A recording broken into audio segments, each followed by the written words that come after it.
প্রিয় অষ্টম শ্রেণীর শিক্ষার্থীরা, শুভেচ্ছা নিও।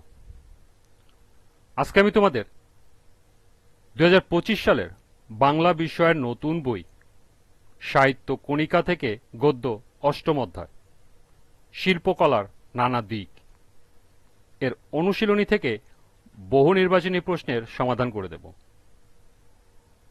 প্রথমে তোমাদের বলবো, যারা আমার চ্যানেলটি সাবস্ক্রাইব করো নাই তারা আমার চ্যানেলটি সাবস্ক্রাইব করবে এবং আমার সাথে থাকবে। তাহলে চলো আমরা ক্লাস শুরু করি।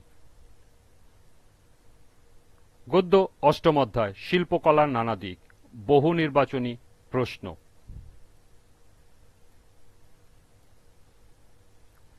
লক্ষ্য করো, পাঠ্য বইতে 5টি বহু নির্বাচনী প্রশ্ন দেয়া আছে। প্রথমে এই 5টি বহু নির্বাচনী প্রশ্নের সমাধান করব, এরপর আরো গুরুত্বপূর্ণ কিছু বহু নির্বাচনী প্রশ্ন দেখব এবং তার সমাধান করব। পাঠ্য বইয়ের বহু নির্বাচনী প্রশ্ন 1। মুস্তফা মনোয়ার হলেন একজন চিত্রশিল্পী, ভাস্কর্য শিল্পী, স্থাপত্য শিল্পী, কারুশিল্পী। সঠিক উত্তর ক, চিত্রশিল্পী। 2। কোনটির মধ্য দিয়ে একটি দেশ ও দেশের মানুষকে জানা যায়?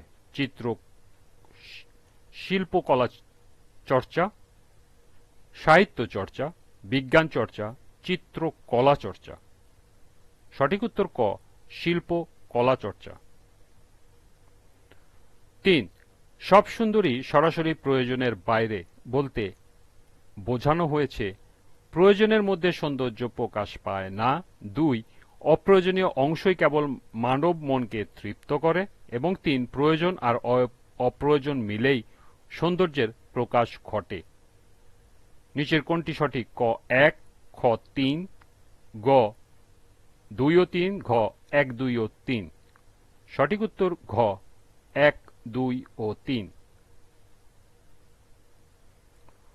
উদ্দীপকটি পড়ো এবং 4 ও 5 নম্বর প্রশ্নের উত্তর দাও। তকিব হাসান কম্পিউটার সায়েন্সে অনার্স পড়ছেন।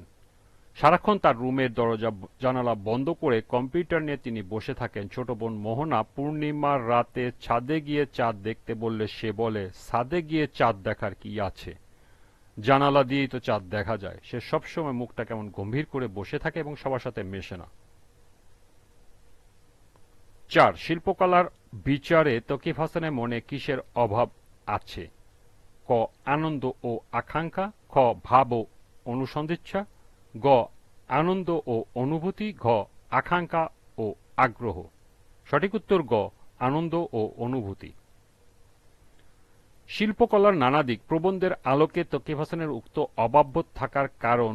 ক শিল্পকলার শিল্প চর্চার অভাব, খ শিল্পকলার প্রতি অনাসক্তি, গ সাহিত্য চর্চার অভাব, ঘ প্রকৃতির প্রতি অনাসক্তি। সঠিক উত্তর খ শিল্পকলার প্রতি অনাসক্তি।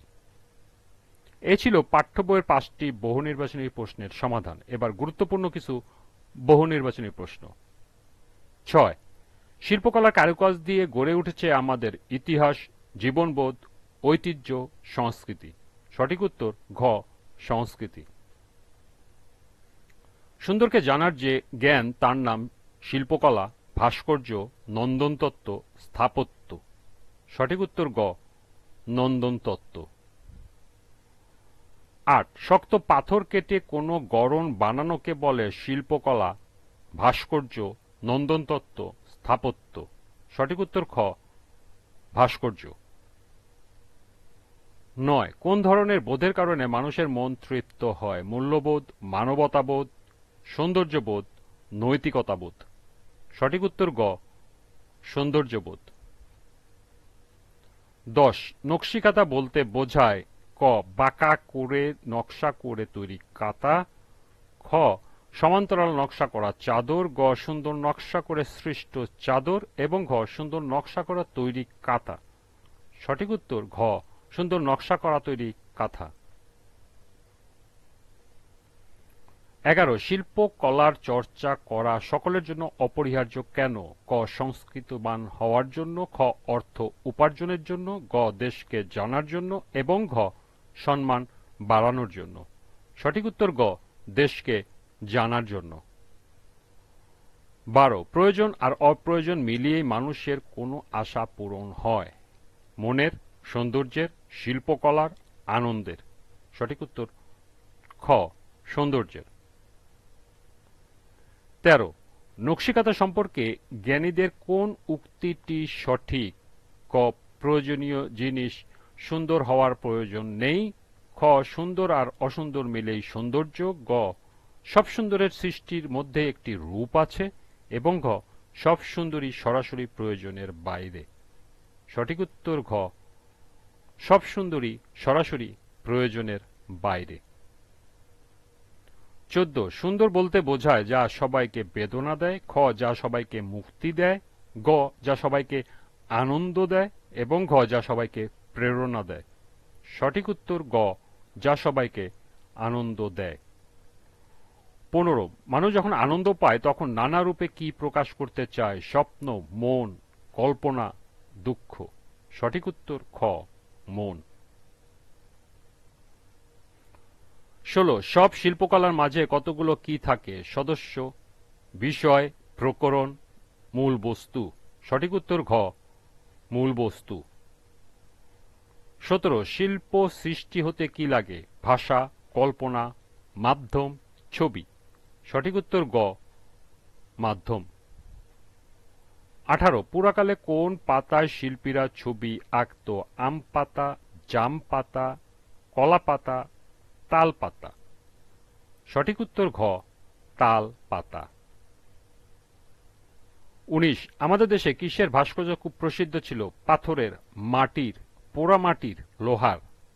সঠিক উত্তর গ পোড়ামাটির। সর্বশেষ ২০ শিল্পকলার নানা দিক অনুসারে রচনানুসারে একজন শিল্পীর দায়িত্ব হল দেশের চিকিৎসকদের শ্রদ্ধা করা, দেশের শ্রমজীবীদের শ্রদ্ধা করা, দেশের কবিদের শ্রদ্ধা করা, দেশের ঐতিহ্যকে শ্রদ্ধা করা।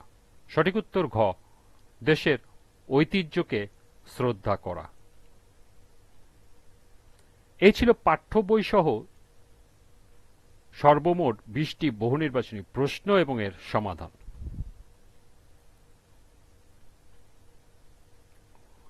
আজকের ক্লাসটি এ পর্যন্তই। পরবর্তী ক্লাসে সৃজনশীল প্রশ্নের সমাধান করে দেব।